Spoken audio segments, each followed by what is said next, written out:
This podcast is brought to you by lineupmedia.fm.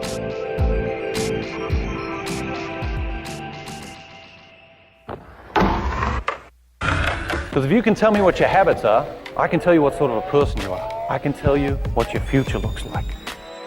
But like I always say, life is 10% what happens to you, it's 90% what you do about it. The people who are most effective in the workplace believe that their future is going to be bigger than their past. When people don't believe that their future is going to be bigger than their past, they begin to disengage. You're listening to The Circuit of Success, a podcast dedicated to helping you achieve success in every facet of life. Only on the lineupmedia.fm podcast network. Now, your host, Brett Gilliland. Welcome to The Circuit of Success. I'm your host, Brett Gilliland, and today I've got Mark C. Winters with me. Mark, how you doing? I'm doing great, Brett. How about yourself? I'm doing great as well. How you living in these crazy COVID times? You guys surviving with your family?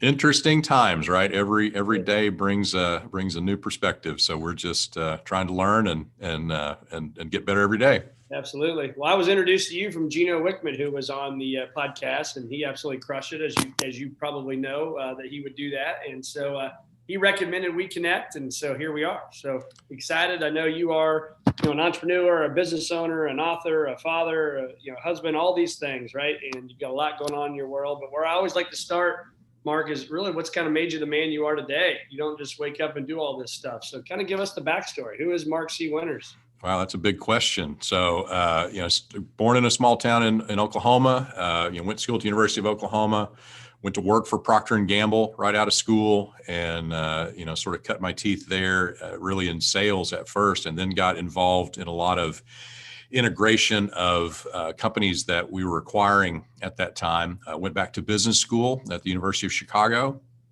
And in business school, that's where I caught the entrepreneurial bug.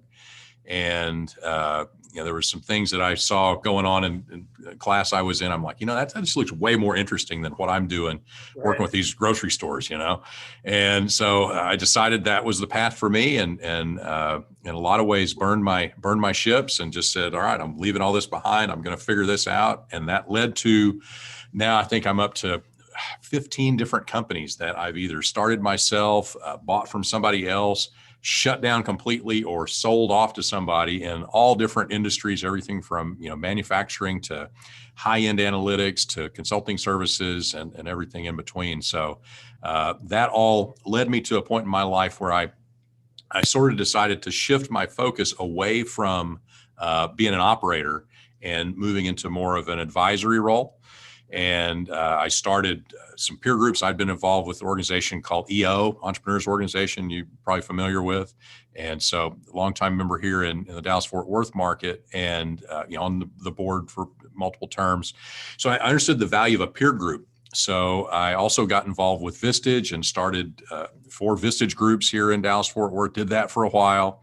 And then just through really fate and good luck, I was told about the book Traction, and that led me to read that and meet the guy named Gino Wickman, who you mentioned earlier.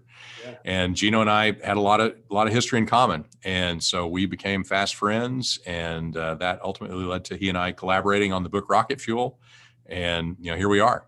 That's awesome. So talk to us about Rocket Fuel. Great book, by the way. So you can pick that up at any major place you can get books. But kind of for you, what was the passion behind that, and why did you guys write that?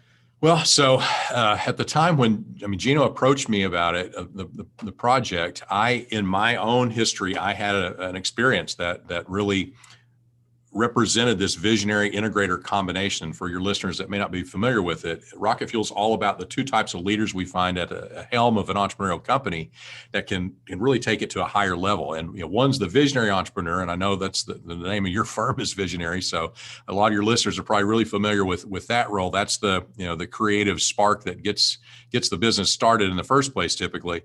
But the integrator is this complementary leader that is really great at execution, they're great at follow through. They're great at making things happen. So the visionary kind of makes it up, the integrator makes it happen. And when you can have those two together, it's just super powerful. So in my experience, I'd seen that work. In Gino's experience of his own companies, he had seen that work. And then he and I were both working with companies to implement EOS, the entrepreneurial operating system. So exposure to lots and lots of these entrepreneurial companies.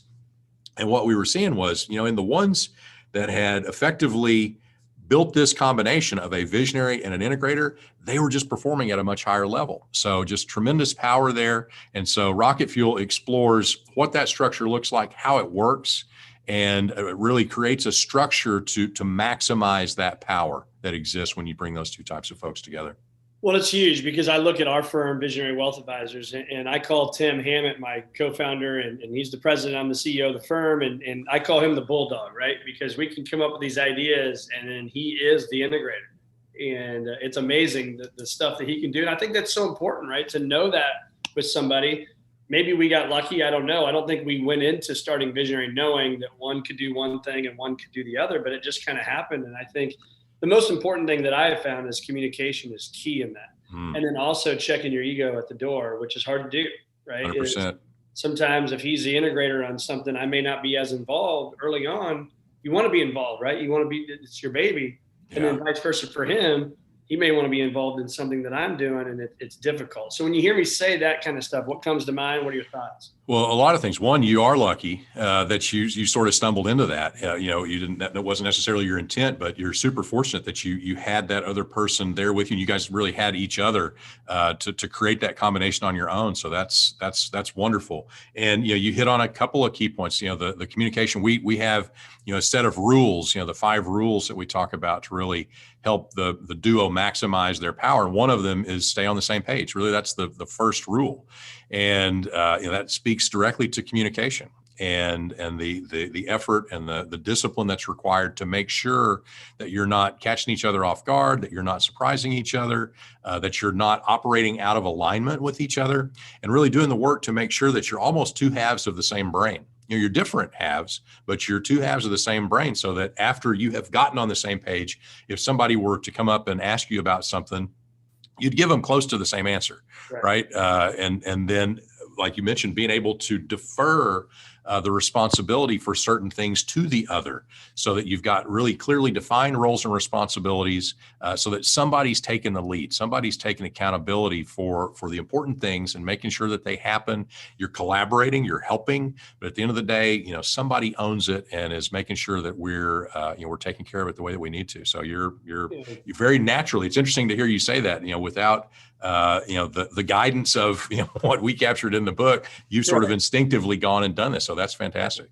Yeah, it's funny you say finish each other. I was starting to kind of smile and laugh when you said that, because there's many meetings, right, that we're in where somebody says something, I'm like, okay, I know exactly how he's going to answer that, and vice versa, right? We got our little jokes, and I'm like, okay, here we go. Here's what he's going to say, and I think that staying on the same page is critical, and that communication. So anybody listening that has a business partner and partner at home, whatever it may be, we talk at the end of every day almost. And last night we had this spark. I was waiting for food to come out to the car, bring it home to the family, and this idea kind of hit, right? And then so now it was taking that idea, a visionary idea. Now let's integrate it. Let's massage it. Let's think about it. Will this work? Will it not work? And then what we're going to do is take some time in the next couple of weeks, a full day retreat, right? We'll spend time on that, massage it, think about it, see if it makes sense to implement into our firm. So again, when you hear that, kind of some thoughts maybe for our listeners about thinking, strategizing, communication. Yeah. So first, let's kind of talk about the how we get on the same page. So our tool really is, we call it the same page meeting, and the discipline is that at least once a month, the visionary and the integrator sit down together to go through this list of all the things that either they feel like they may not be on the same page about, or they are concerned that they may end up on, confused about, or things that each other may be doing that's just kind of bugging you, right? It's just kind of, this doesn't feel right. And so the commitment is that at least once a month, you spend as much time as you need going through all those things and making sure that you've created that alignment and you've got it. Sometimes you do it more often, right? So sometimes, I have a visionary integrator duo that will do it weekly. Some will do it daily. But it's important that you don't mistake time together for that kind of structured, focused time that you're actually making sure you're getting on the same page. I have some folks that when I first start working with them, they'll say, well, our offices are right next to each other. I see them every day. But that's not, you don't talk about this stuff. Yeah, it's hello. It doesn't work. It's a drive-by, right? And it's high-level, superficial stuff. It's not, you know what? When you do this in a meeting, it really inhibits my ability to be effective, right? Oh, wow, that's a real thing we can talk about. So we got to get on the same page, use that structure to do that. And then when it comes to execution, depending on the size of your organization, I know some of your listeners, they may have a smaller professional services firm, some, maybe much bigger. So when you're working in the context of a visionary and an integrator and maybe a larger leadership team, the execution may involve enrolling more people. It may involve actually handing something off to a leader of a department to take it and run with it. But it starts with that group, first the visionary and integrator, and then the rest of the leadership team really getting aligned around, hey, this is something we want to do. It's in alignment with our vision, with where we want to go. And, here's how here's who's going to own it in terms of execution. And then they kind of hand that off and fit it into the priorities of the firm, and you're off and running. So lots of different ways to solve that piece of it, depending on your organization, how big a deal it is, but it's interesting, and you may not have experienced this because you do have kind of, fortunately, this relationship that you've had from the beginning of your firm, it sounds like. But imagine a visionary like you without that counterpart. Oh, yeah, would not be good. Right. So think about, and there's, again, probably a lot of people listening that maybe live in that world. And what that world looks like is they've got this idea and they're super excited about it. It sounds great. They can see all that. But then when it comes to actually executing it, they get stuck, and that can be very frustrating for the organization, because sometimes the visionary has trouble communicating to everybody in the organization. It's like we're speaking two different languages, where many times the visionary and integrator can understand each other. And sometimes the role of the integrator is a little bit of a translator to kind of make it make sense for everybody else in the organization. And they'll have these starts where, you have this idea and you kind of blah, blah, blah, you kind of tell the organization something about it.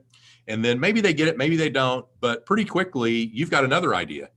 And it's over here. And now you're looking at that, and the organization's like, well, wait, now he's looking over there. And then you look back at the thing. And so we talk about organizational whiplash, where they can just kind of get pulled back and forth by this instinctive behavior of the visionary that's operating without this counterforce of an integrator in between to kind of keep it focused, make sure that this is in alignment with the plan, make sure this is something we should be doing and actually following through on it. Yeah. Well, I think the visionary likes that shiny new object, right? For sure.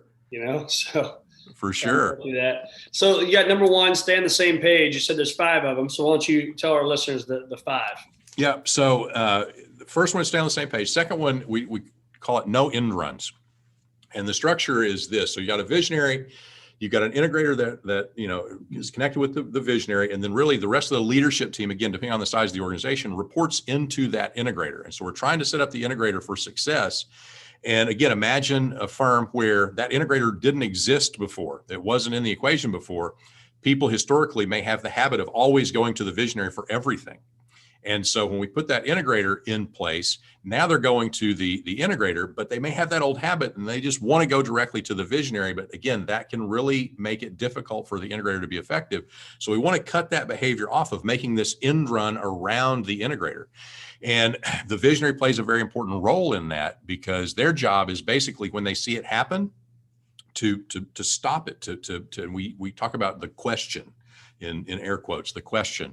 Yeah. And the question is, you listen to them say whatever they're going to say to you. And a lot of times though, they're asking for a decision, they're asking for direction, and we don't want to give them a decision or direction if it should be coming to the integrator. So we say, look, I hear you. But I got a question for you. And the question is, are you going to tell the integrator, or am I going to tell the integrator? Because somebody's got to tell the integrator. And all of a sudden, they're kind of exposed. Okay, wow, the integrator is going to find out about this. I thought I was going, getting around them and all that. So anyway, that simple question, that simple behavior by the visionary can put an end to these end runs and really help your integrator be more effective. The other side of it is a behavior of the visionary where the visionary will sort of swing down into the organization, bypassing the integrator to go give direction and make decisions. And we don't want that to happen either, because it sort of has the same effect of disintermediating that important role of the integrator. And again, it's a habit. It's not that the visionary is trying to do something bad, although the effect of it is really kind of tampering, and done in the absence of alignment, in the absence of, all the other things that are information about all the other things that are going on that the integrator is trying to coordinate. A lot of times it can be pretty damaging. So visionary's got a really important role in putting it into what we call end runs. So that's the second. That's rule. great. What's the third one? Third rule, integrator is the tiebreaker.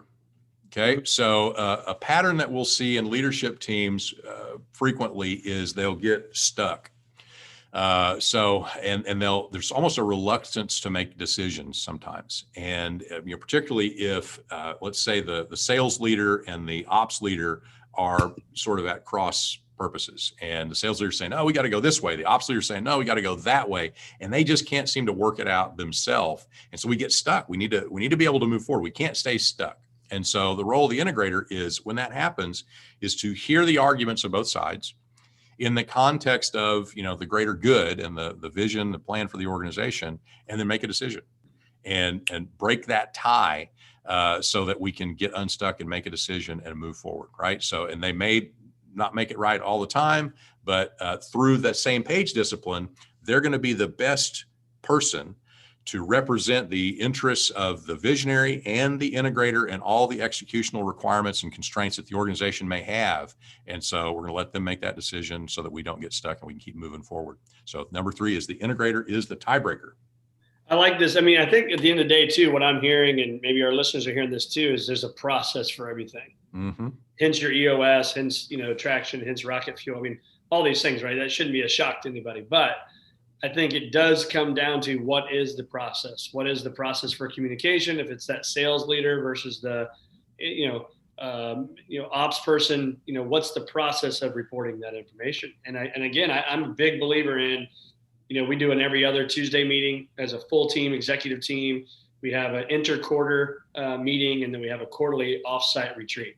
Okay. I'm a big believer in those steps because, again, you can't communicate too much. You really can't.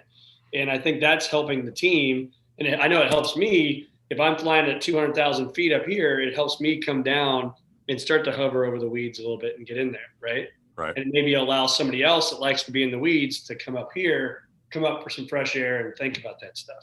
Right. Yeah. It's an opportunity to kind of step back and, we talk about it as working on the business instead of in the business. So we need the leadership team to be able to step back and look at this whole thing together from really a general management perspective. And not just their silo, not just their typical day-to-day area of responsibility, but kind of see how this stuff all fits together, and then helps us see the most important, impactful things that we can be working on to try and make it better. That's right. So talk to us about number 4. Number 4 is we call it the owner-employee rules of the game. And so number 4 is that you must be an employee when working in the business. And this probably is relevant for a lot of your listeners. So if someone is an owner, a lot of times left to their own devices, the way that shows up is they kind of do whatever they want and they behave however they want. They're sort of outside the rules and they just kind of do their thing, and they'll play the owner card anytime that, something comes up that they don't really want to comply with or do. And it creates a lack of integrity in the rest of the organization when that happens. So a couple of observations here. Number 1, there are 2 clear rights of an owner, but just 2. And those 2 are, you got your rights to your share of the profits, however that works and whatever kind of structure you've got. And number 2 is you've got your rights to a say in the major decisions of the business. The major decisions, not every little decision, but the major decisions. So, we're going to sell the company. Are we going to take on a new shareholder? Are we going to buy a building, right? Take on some big debt or whatever. So you're going to have a vote or however that works in your decision-making process for the owners. What an owner does not have a right to is to be an employee in the organization. And that may come as a surprise to a lot of people because a lot of them think they do. And so when we make that clear and go, look, if an owner is going to be an employee in the organization, so they're going to fill this seat in the accountability chart that we have a need for, then the expectations of them are exactly the same as it would be for someone that we would hire off the street. meaning they really should be, if anything, playing at a higher level than that person we hire off the street, because they need to set the example. They need to be the model employee, right? And so, we got to do away with that playing the owner card, and they must meet all the expectations of any other employee in that type of role in the organization. So that's number 4 is you must play as an employee when working in the business. So if you're going to take the lead on something, you better deliver. That's right. And you can be fired. So if you're not going to do that, if you're not going to, play by the rules and meet the expectations that we've set for this organization, then we need to get somebody else. That's the best thing for the business. And there is a place to go play owner. So, we have this concept of an owner's box, which sort of sets aside from the accountability chart. And in the owner's box, the owners meet together, once a month, talk about whatever you want. Hash it out, get information, ask questions, talk about things you're concerned about or you're seeing. And then out of that meeting, though, the ownership comes back into the organization completely aligned. We're not coming in and playing politics to try to work this side against that side or whatever. We're coming out completely aligned and empowering, the visionary, the integrator, the rest of the leadership team to go and execute. To go and execute the vision, whatever the high level objective of the owner's box is, whether it's, hey, we want to grow, we want a certain amount of profit, whatever it may be, those are the plans that the leadership team are charged with developing and executing and making them happen. Got it. What's number 5? Number 5 is to maintain mutual respect. Okay. And so a lot of times we may have a situation where, the visionary has hired in someone to be their integrator. And what we have to avoid is a situation where the visionary is kind of looking down on them. We get at a different level, and they're thinking of them as kind of their lackey or something less than, and that's just not the case. The integrator should be eye level, operating at eye level with that visionary, and strong enough, frankly, to lean into them with about as much power as the visionary has. If they can't do that, what we see happening time and time again is a really strong visionary will just plow over an integrator that's not strong enough to kind of push back a little bit. And we want that nice even power. So that's where we get sort of the sweet spot where we can talk about the things we need to talk about and get really to the truth and to the right answer. And then we can move forward together and go make it happen. So number 5 is... Tim, I'm sorry, go ahead. No, go ahead. Yeah, say Tim, my co-founder and partner in the firm, we talk about that all the time, and he talks about trust, respect, and humility. Mm-hmm. And if we don't trust each other in any relationship, we don't have respect for each other, and we're not humble about it, then that's a disaster, right? That's a recipe for not having success right there. 100%. Yeah. Patrick Lencioni and his concept of team health, the foundation of the pyramid is trust. Yeah. And really it's the trust that, not that what you're doing. It's not that I trust you to get the numbers right, but it's that I trust you enough to be vulnerable with you and share something that's potentially dangerous to me. Right. So I sort of open up my armor in front of you and I hand you a dagger, and I trust that you're not going to stab me in the heart with it. Right. Right. Yeah. Yeah. Everybody's got you give them your key to Pandora's box, right? And you got to trust them with that. So, and that their intentions and motives are right. Sure. Sure. Which all comes back to typically, the core values of the organization and whatever those are, who are these people in their core, in their DNA? Are they the kind of people that we are and we want to have more of? So let's talk about the habits and rituals that you see, people love in these podcasts, just like a little nugget, right? A little takeaway of something they may or may not be doing already. But what are you finding that the best of the best leaders are doing day in and day out? Is there one or two things that you're seeing from everybody? Well, the first one that comes to mind, Brett, is that they're not trying to do it all themselves. Mm-hmm. So, they know who they are, what they're great at, what they love to do. And anything that's not that, they're finding somebody who would answer the question that, yes, I am great at that. Yes, I love to do that stuff. And so they're able to involve those other people in their team and delegate that stuff to them and not try to do it all themselves. Dan Sullivan. Real quick on that. Yeah. So let's spend some time on that. So I 100% agree with that. So we have a great team, and Kate Solberger and Ryan Barkey and John Fisher, Jana Gregoric, Taylor, Andrew, Robin, Laura, right? They could all go on and on and on with these people, great people in our firm. And so how do you help the visionary or the integrator, though, that may say, okay, I'm more and more things are coming off my plate, how do we spend our time now creating more or thinking more and not feeling that guilt of like, oh, I need to be involved in that, or I need to be involved in that? Yeah. Make sense? So great. Yeah, absolutely. Great question. We talk about it as the visionary a lot of times will experience this feeling of being put out to pasture.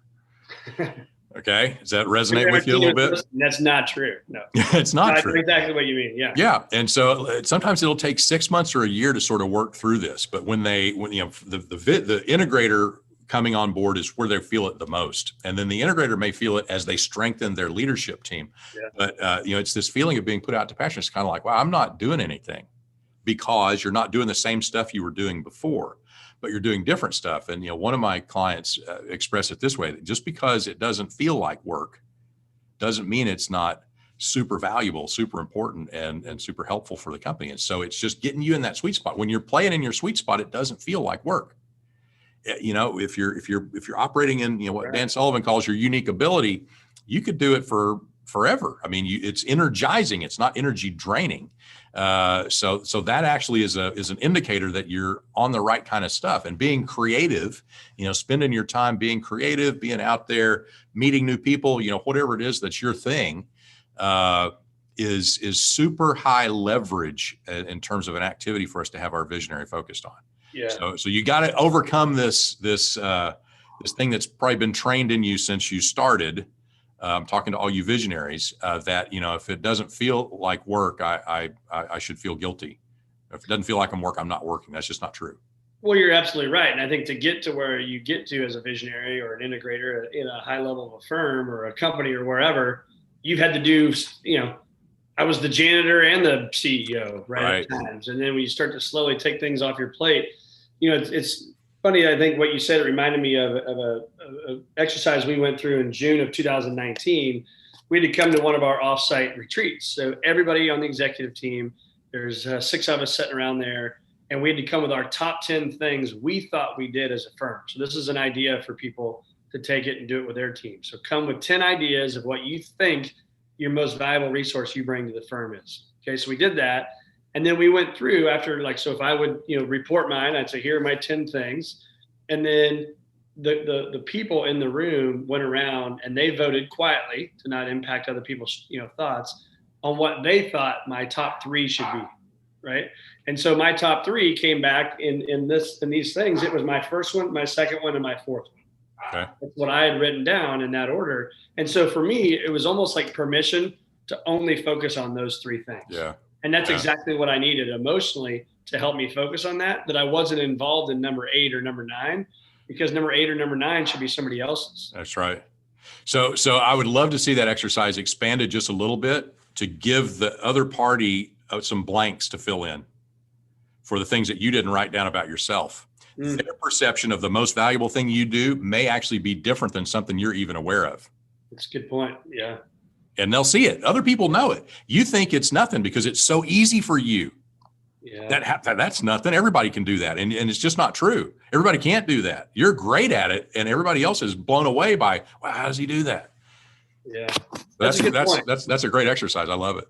And that's to your point of that unique ability, right? We all have a unique ability. Let's just find it. Let's make sure the team is in line with all that. And then that's when we're going to be our greatest, right? We can hit our goals, achieve our dreams, aspirations, whatever. That's right. If we can have an organization where that's true, essentially for every seat in the organization, that's a pretty powerful organization because it's a multiplier. Right. So you said the first one on the habits and rituals was not trying to do it all themselves. 100% agree. What else are you seeing? So I would say that's my big one. It's you, to do that, you've got to know who you are, and then you've got to find these other people. I was going to mention actually another Dan Sullivan thing. His book called Who Not How. You heard of that? Yeah. So, which is it's a great thought pattern, particularly for the visionary and the integrator to be in, and then teach your leaders. But go to that question first.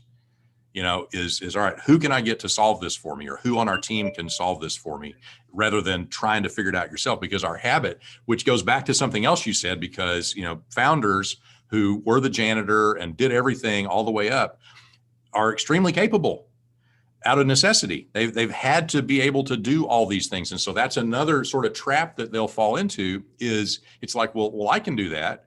And yeah, but just because you can doesn't necessarily mean you should. And just because you're pretty good at it doesn't mean you're great at it. Right. And so these are all psychological things that the visionary and the integrator have to overcome to let go of the things that they need to. I used to think I was a pretty good manager, but I've watched people that are awesome managers. And the reality is I'm a great manager, maybe for about one person. Right. If it gets to be more than one person, can I do it? Yeah. Am I great at it? Probably not. Yeah. There's people way better at it than me. Same thing for marketing. I used to think I was a pretty good marketer. And then I work with some people that are just killer marketers. And it's like, oh, I can't touch that. I'm nowhere close to that. So, find people who are great. Another habit, I think, is just the importance of focus. And so, particularly, coming from the visionary perspective, you see everything, you want to do everything. And if you try to do everything, you're really doing nothing. And so it really is about narrowing it down to what is the maybe the one thing. Ideally, it's the one thing, but no more than really maybe the three things that we're going to do. This year, this quarter, this whatever, at a high level, and then the rest of the organization they kind of align their priorities under that. So it's all kind of beginning to harness that human energy in the organization and focus it on this one place we're trying to go instead of diluting it and spreading it out all over the place. So that I think it's so powerful. You said if you try to do everything, then you're really doing nothing. That's so true. You try to be the guy involved in it all. You're not in your unique ability, and therefore it's not going to be the best work. And I think you got to be okay with that. Again, I worked with Matthew Kelly for over a year as a business coach. It was amazing. And he talked to me about basically what you said. Just because you think you should do it doesn't mean you should be the one doing it, right? So it's the who, not how. I also laughed a little bit. I've been telling my 6-year-old son that when we drive our 4-wheelers, he always finds this one spot that's got all this water, and he just rolls through it like crazy. And I'm like, just because you can doesn't mean you should, right? And you can apply that to work as well. Just because you can do something, to your point, managing multiple people doesn't mean you should be doing it. Right. And I think it's true at an organizational level as well, right? So we got to know what our focus is as a business. Right. Because a lot of times, again, the shiny object comes up over here, and here's some opportunity that someone has brought to me, or I've found out about, and it's kind of like, man, it looks like a good opportunity. And we take this business that's not about that, and all of a sudden we pointed at that. Right. And that's very dilutive and slows us down. So the more we can kind of push that stuff away and stay really, really focused on that, hopefully that one thing. Yes. As we're coming hopefully to an end here with this COVID stuff, as this vaccine stuff comes out, somebody asked me a great question the other day is what is this made possible for you? Right. What has this pandemic made possible? And I thought it was a great question. Brian McRae, I'll give him credit for that. But what are you finding either yourself or others are have made possible over the last, 8 to 9 months?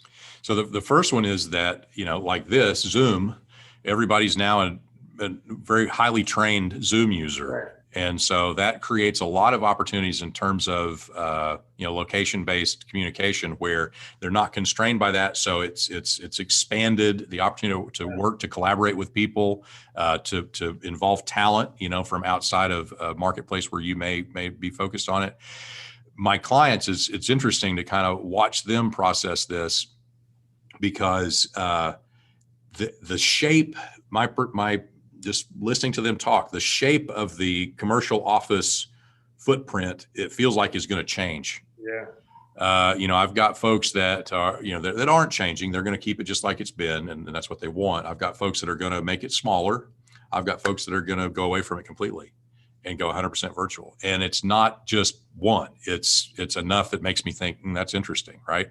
So, that's a shift and, figuring out how to have the same type of, we talked a lot about trust before, but how to have the same type of, relationship capital moving back and forth via a medium like this is an interesting challenge that people are finding ways to work through. I was with a group the other day and I had maybe 11 faces on the screen, and it was a leadership team from a pretty good sized business.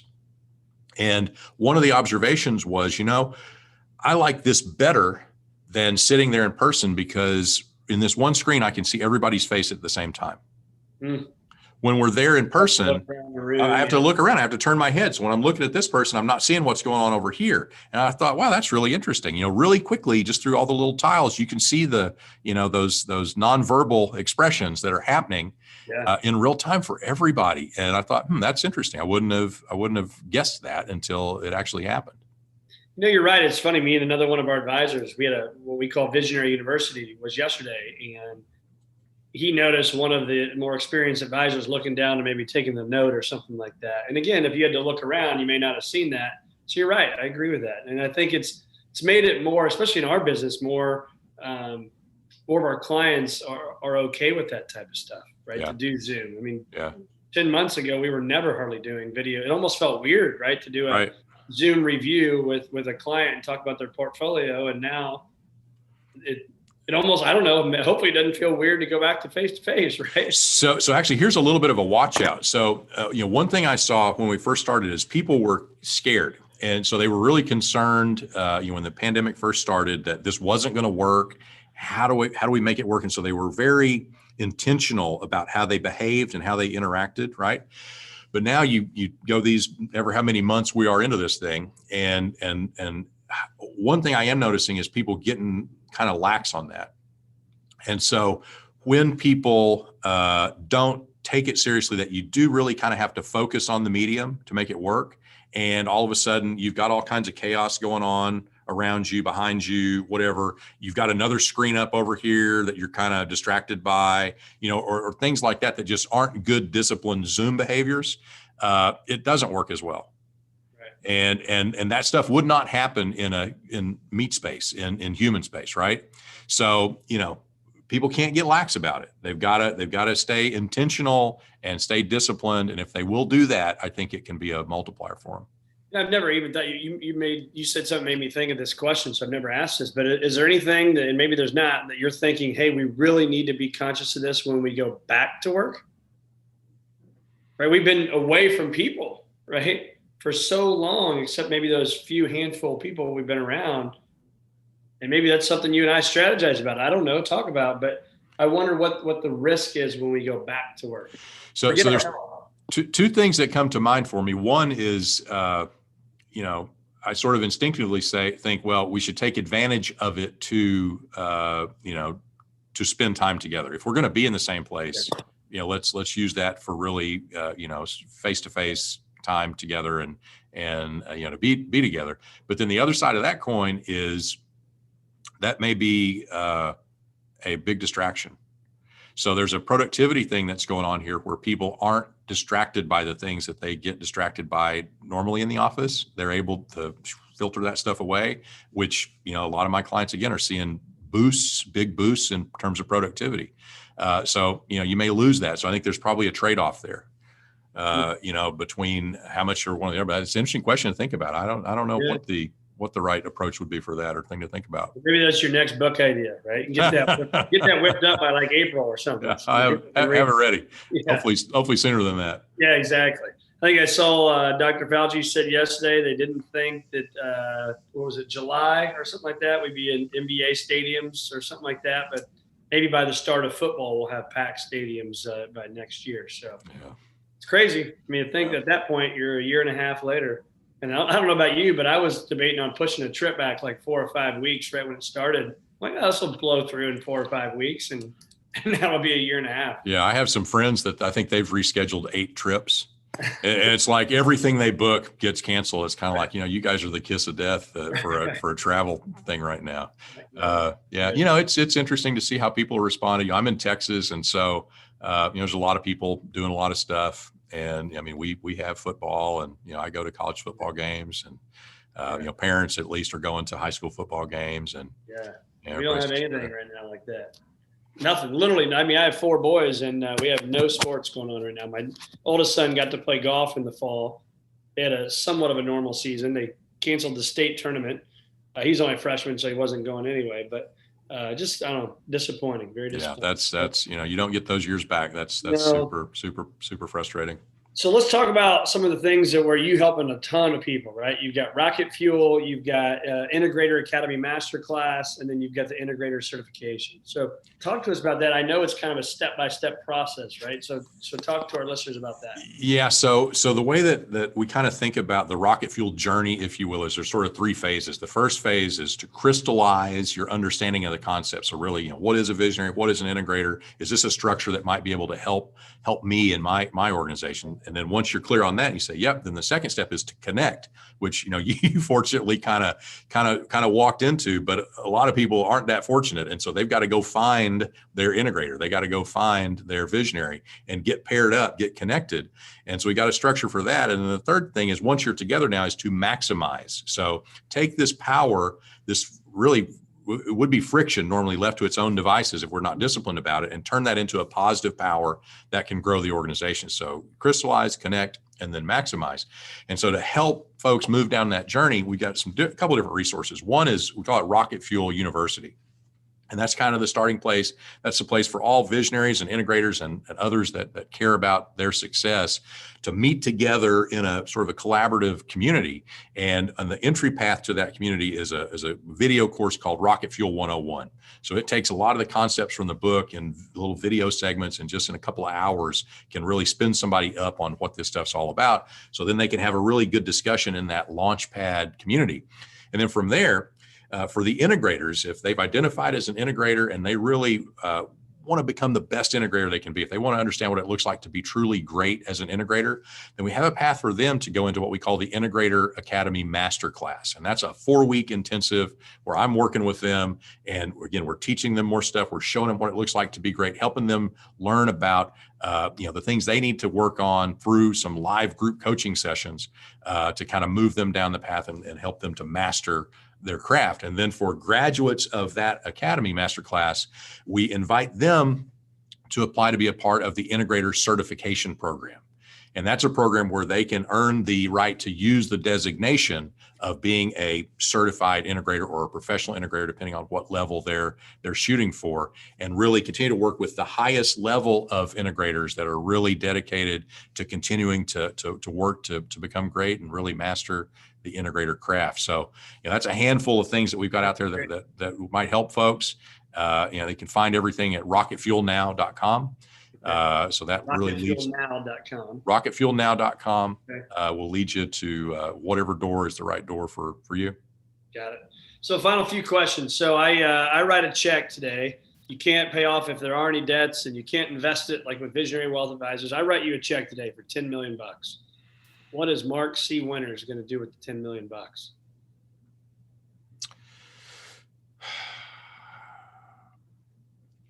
I'm going to work with young entrepreneurs, and I'm going to help them get started. So let's allocate it. Okay. So I'm going to take $3 million, and I'm going to allocate it to helping the young entrepreneurs. This is really in alignment with what Gino's working on. I didn't know you were going to ask this question. And so it's interesting that that's where I went to help them figure out if that's really what they are, help them get started. I'm going to take $3 million, and I'm going to use it to help folks that are currently entrepreneurs to get really unstuck and do more of what they intended to do. The entrepreneur that we encounter all too often, they had this dream of what it was going to be like. I was going to make tons of money. I was going to, have lots of freedom of time. I'm going to make a big impact, work with people I like.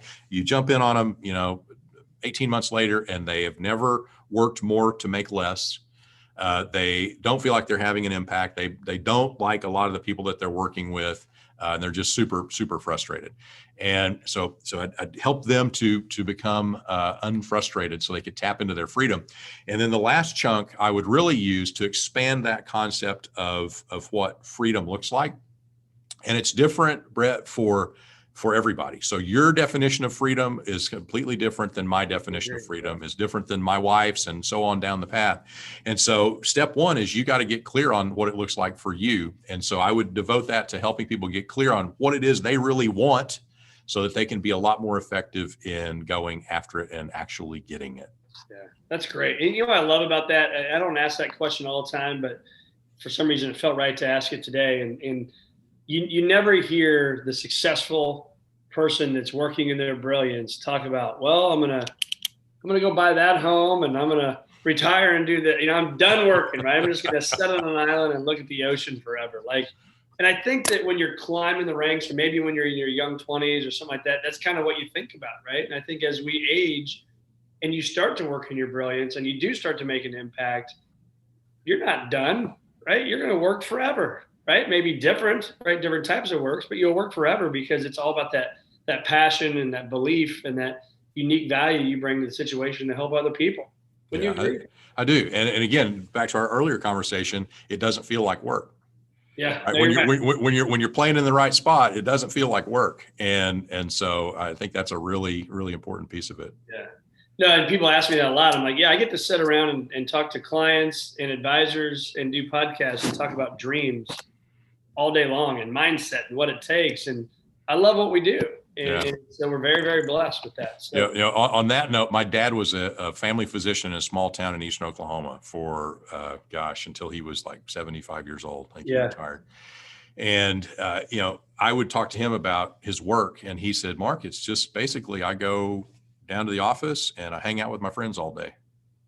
So all of his patients, he's known them for generations, right? I mean, a lot of times it was multiple generations of people where he delivered their babies and then their babies and maybe even their babies. Yeah. And so I'm just talking to my friends all day. Yeah. Very lucky. Very lucky. That's right. So I steal your cell phone from you.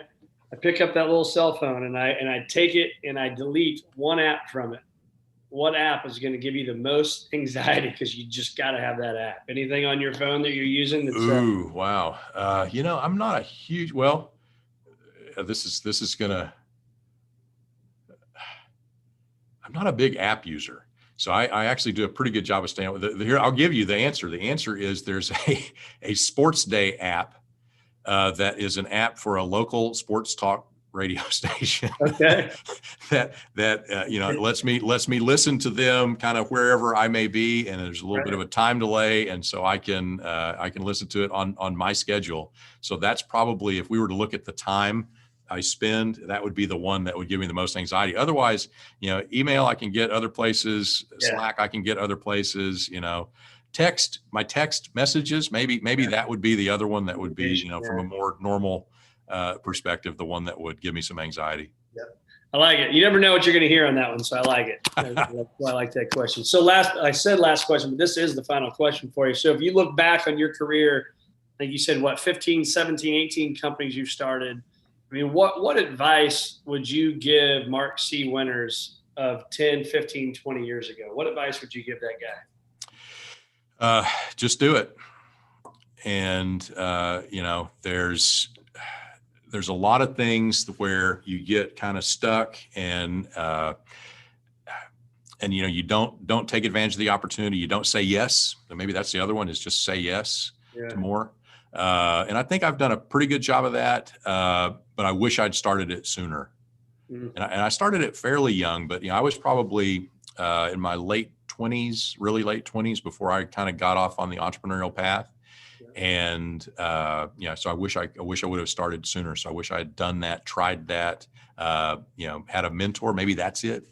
And I had mentors, but just not the right ones, or not the ones that would lead me to my path that I ultimately found. This is all great feedback. So where do our listeners find more of Mark C. Winters? So at Mark C. Winters on pretty much any social platform that you want to get on. So whether it's LinkedIn or Twitter or wherever. So that's the main thing. You can go to markcwinters.com to see all the different things that I'm working on. And then from there, or directly, you can go to rocketfuelnow.com to see the specific things around visionaries and integrators. Awesome. Well, it's great having you, Mark. Really enjoyed it. Tons of value. I took 3 pages of notes here. So that's it's always good when I can walk out with some notes, Well, I've really enjoyed our conversation, Brett. I appreciate you having me on.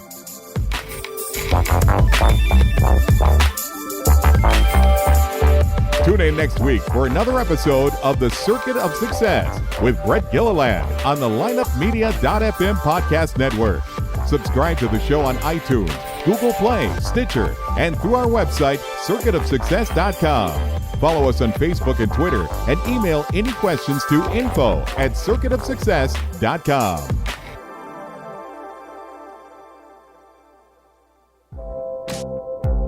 This podcast was a presentation of lineupmedia.fm.